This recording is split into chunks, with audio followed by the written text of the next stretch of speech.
Hi, I'm Sophie, and welcome to my world. And today I have another party tip for you, and this one is about bounce houses. Now, unless you've been living under a rock, you have probably seen a bounce house. They're those big inflatable things that kids go inside and they can bounce around. Now, they used to just be bouncies like that, where you go in, you bounce around. It's kind of like a portable trampoline. But now they come in every variety, from 25-foot slides to water slides and obstacle courses. It's amazing what's out there. But I want to talk to you about basic bounce house etiquette. Know the age of your kids. It's really super important. So say you've got a bunch of kids coming to your party. You've got young kids and older kids. Well, you don't want those to mix in that bounce house if you can help it. So what I like to do is I like to do split time. And what I mean by that is my little guys get to go in for 10 minutes, and then I rotate out and my big guys can go in for 10 minutes. Unless you can, have two bounce houses, one for the big guys and one for the little guys.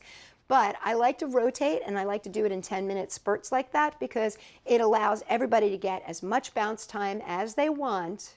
But it also keeps the kids safe, because the big guys, when they get in there, they're rocking around in there and they don't look out for those little guys. And those little guys, when they get in there, they can get pretty rocking too, but they can also get under big kids' feet.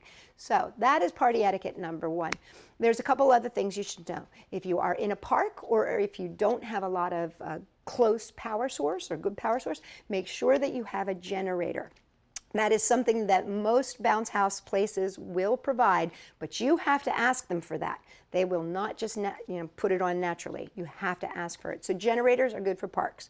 And then the other thing to know about is, the location that you're going to be in. Can you stake that bounce house down? A lot of the bounce houses will come with these big giant stakes that they can stake down into the ground to make sure that they don't get blown away in the wind, or they don't shift in the wind.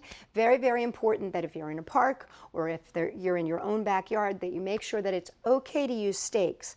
And if you can't use stakes, what's really important is to get sandbags. And most of these bounce house places will provide sandbags. And lastly, you might want to have a rug or a tarp that you can put down, because kids do need to take their shoes off when they go inside a bounce house, and that's super important. So you want to make sure that you have something that they can take their shoes off and they're not going to get their feet muddy, or grass stains or all that sort of stuff. And if you can have cubbies for the kids to put them in, or a big box where they can put their shoes in, that's great too.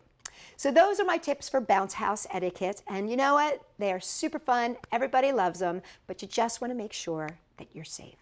For more great tips on parties and more, check us out at Sophie-World.com.